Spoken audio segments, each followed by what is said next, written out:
Hi, I'm Elaine and welcome to my kitchen.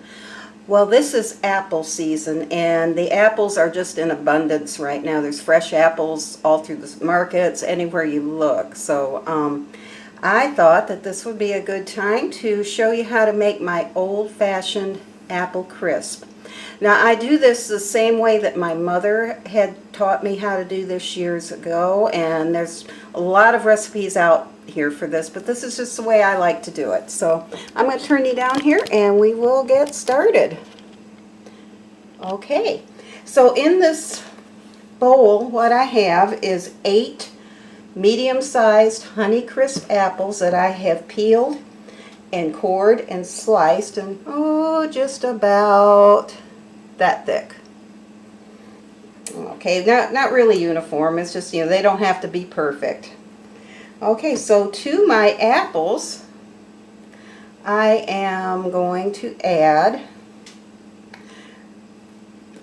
1/2 cup of sugar. You could reduce that if you wanted to. It would depend really on how sweet your apples are and how much you like. And also, now these apples had 1 teaspoon of lemon juice added to them too, as well.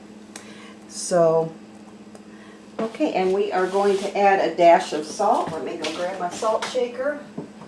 Okay, just a dash of salt. Okay, and to that, we're going to add one teaspoon of ground cinnamon. You could actually add a little more, which I do, because I like cinnamon pretty well, so we always add a little more. Okay, and 1/4 teaspoon of nutmeg, and 1/4 teaspoon allspice, and that's probably about what I have left in my bottle, so I'm just going to go ahead and get rid of that. Okay, and we're just going to kind of mix all this together.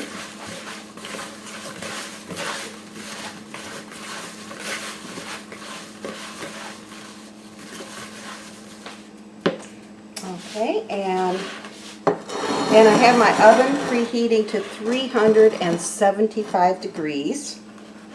Okay, and I'm going to pour these apples just like that into my casserole dish. This is a 2.75 Pyrex casserole dish, so anything that you have that's not real huge, maybe even an 8x8 dish would be fine. Just something to put those in,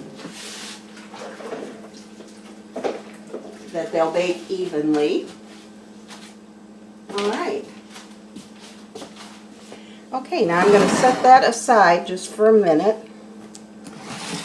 And in this little bowl, I have 1 cup of flour, just this all-purpose flour, and I have 1/2 cup of brown sugar that was just lightly packed. It wasn't hard packed down. 1/2 cup of sugar, a dash of salt, and we're going to add 1 stick of butter that I have softened. Okay, and I'm going to use my hands for this. And I'm just going to start mixing this together with my hands.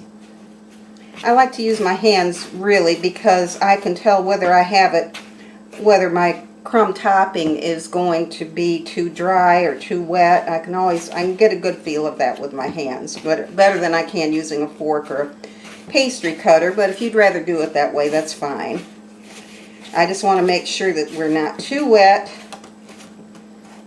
and we're not too dry. It's just got to be, you want it to be about the consistency of beach sand, maybe, where you can pick it up and mold it. And it'll hold its shape, but it won't be too liquid to where it's pasty. You don't want that. Oh, hang on just 1 second.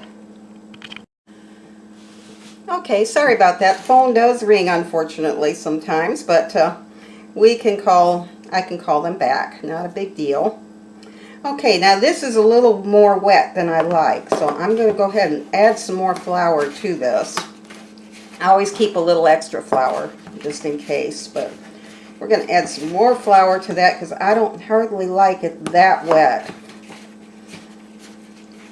Because this is going to be more mushy than more beach sand like, and that's not what I want. So yeah, now it's getting a little better.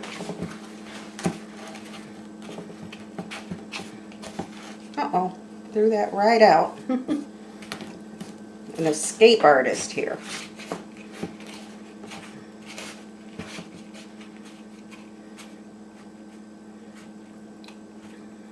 Okay, and there is my crumb topping. So now I'm going to pour my apples down here. And all we're going to do is take this crumb topping and just start crumbling it over these apples. Get it as evenly as I can.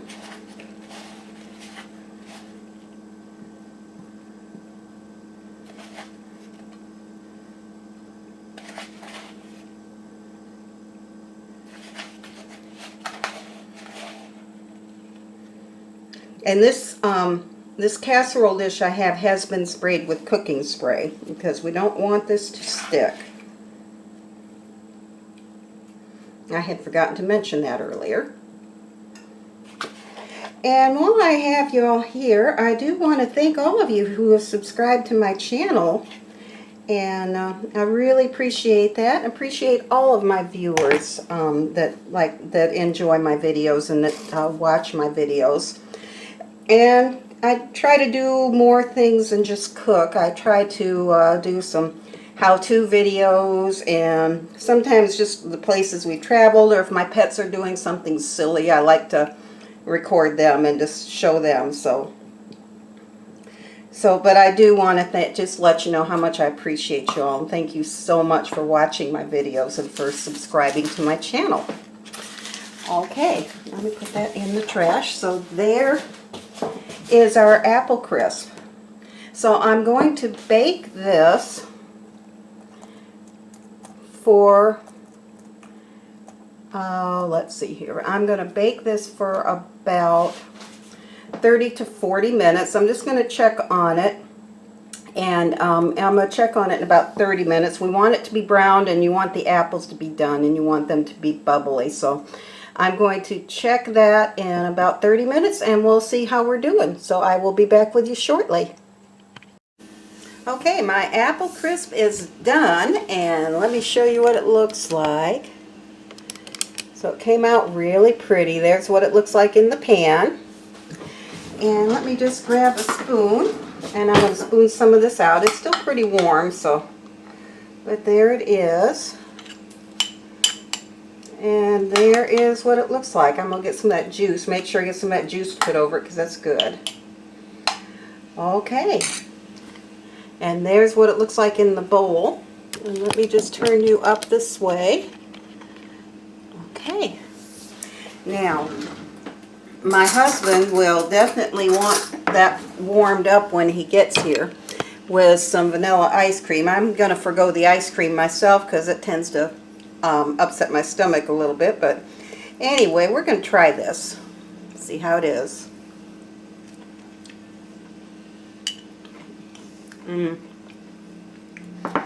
That's the old-fashioned apple crisp I remember from a child. We are going to be taking an anniversary trip. Our 50th wedding anniversary is just in a few weeks.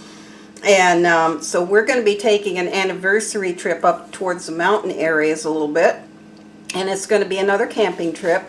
And while I'm up there, I'm going to be hitting up the apple orchards because I do love to make things with fresh apples. And I'll be sharing those recipes with you as well, and probably be sharing some of that trip with you. I think y'all might enjoy seeing that. The fall colors in that area should be at their peak about then. So I think it's something y'all might enjoy. So anyway, I do thank you for watching, and I hope y'all have a wonderful day. We'll see you next time.